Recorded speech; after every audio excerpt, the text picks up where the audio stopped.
Ladies and gentlemen, this is Envoy of Kairos, back for another Speedpaint. And this is my first one on the channel in a bit that isn't a commission or a ridiculously large piece. For this, I wanted to do something smaller and simpler, as a tribute to the greatest fan animation I have ever seen for anything. I'm of course talking about Legend by Studio Stray Dog. The Dragon Ball franchise has been a big part of my fandomry for a very, very large chunk of my life. I think I actually started with it back when I was 10 or so. That seems about right. Started off with the show, being introduced to it by my uncle. Very young uncle. He was a bit too crazy, though. Rest in peace, you crazy bastard. But, he introduced me to the series when I was still pretty young, and I got into the games soon after. First one I played was one of the really poorly made PS1 titles. And then I went on to play Budokai, and yeah, I kinda never went back. I haven't really played Xenoverse, largely because my taste in games has largely changed, but I still genuinely love the series. And I kinda suck at fighting games, so I haven't picked up Fighters, but I love the mere concept of it, and the fact that something so grand even exists. But I've followed the series from start to finish. I'm entirely caught up on the manga and all of Dragon Ball Super. I watch every major fan project I can find. Overall, I just can't get enough of it. So when I heard about Legend 2 years ago, I already loved the mere concept of it. The pencil tests and the general artwork that he was releasing as teasers, all of it was incredible. And yet it was very clear he was also intentionally hiding much of the animation, because he didn't want to give away what all was happening. And that certainly paid off when it released. My god. Legend has to be the greatest fan animation for any series I have ever seen, and you gotta remember, I'm an old-school Sonic fan, so I was around for Nazo Unleashed, so, you know, I've seen some genuinely awesome stuff. But this, wow. This is a whole other level. They need to hire this man and let him officially head his own spin-off of the entire Dragon Ball franchise, because he deserves it with a mind and talent like this. Give him the budget, let him do this kind of animation for every episode. Seriously. Yeah, it'd probably take forever to do. It would probably end up a lot like Hellsing Ultimate, where, you know, we're waiting years at a time for new episodes to release, but considering the quality, I think it'd be worth it. And it's not like Dragon Ball fans are going anywhere. We'll still be around whenever it releases.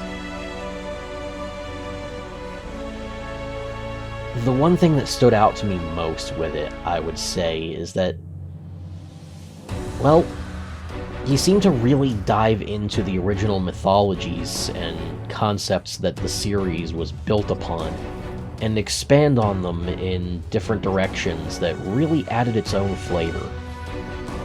One thing you can notice if you're paying enough attention is that the fighting styles of each of the three Saiyans actually are reminiscent of different primates. Broly, of course, is very much a gorilla. Vegeta's style is a bit more standard and hard to pin down, but his acrobatic flair is definitely very ape-like. But then there's Goku, and especially when he goes Super Saiyan.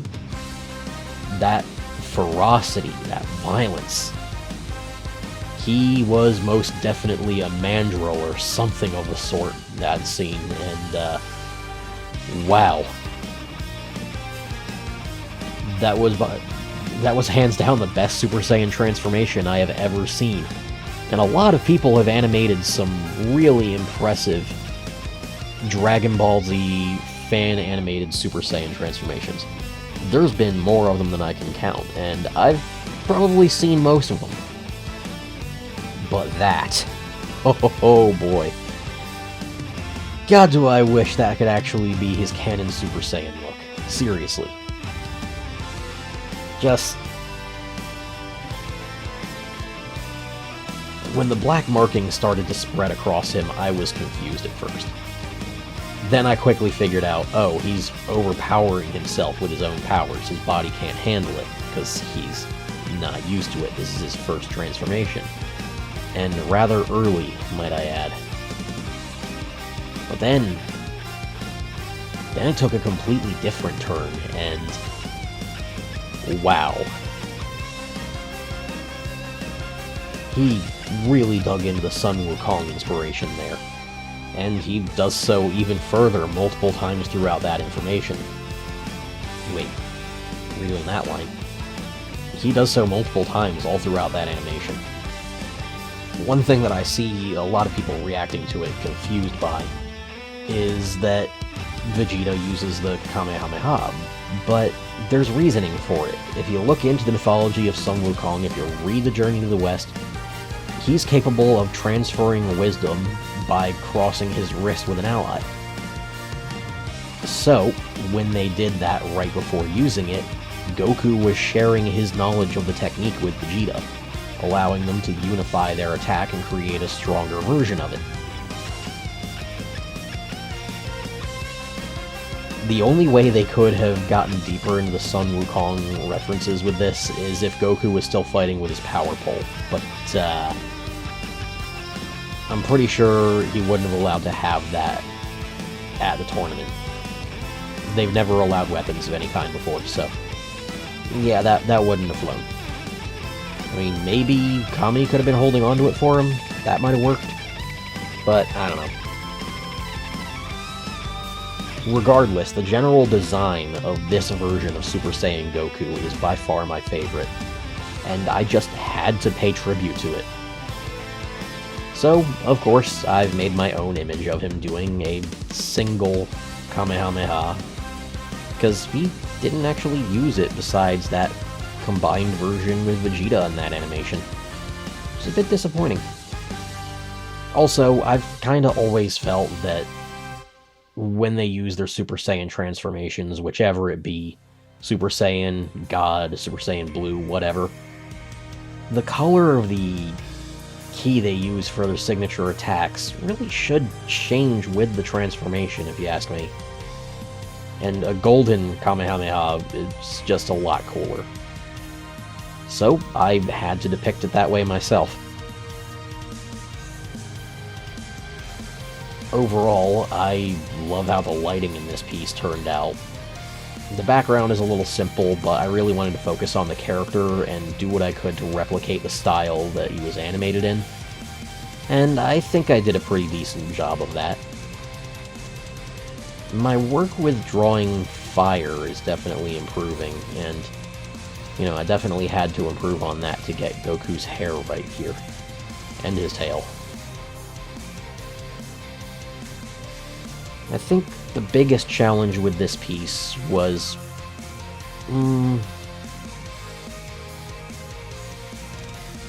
honestly, I don't think I had a real challenge with this piece. It was more of just, I wanted something fun and simple and heartfelt to do.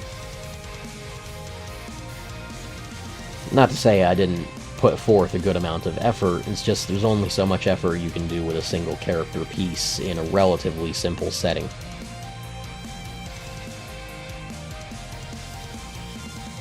I could definitely use to work on my perspective and foreshortening a bit more, but I felt like that would be a little bit much for this piece.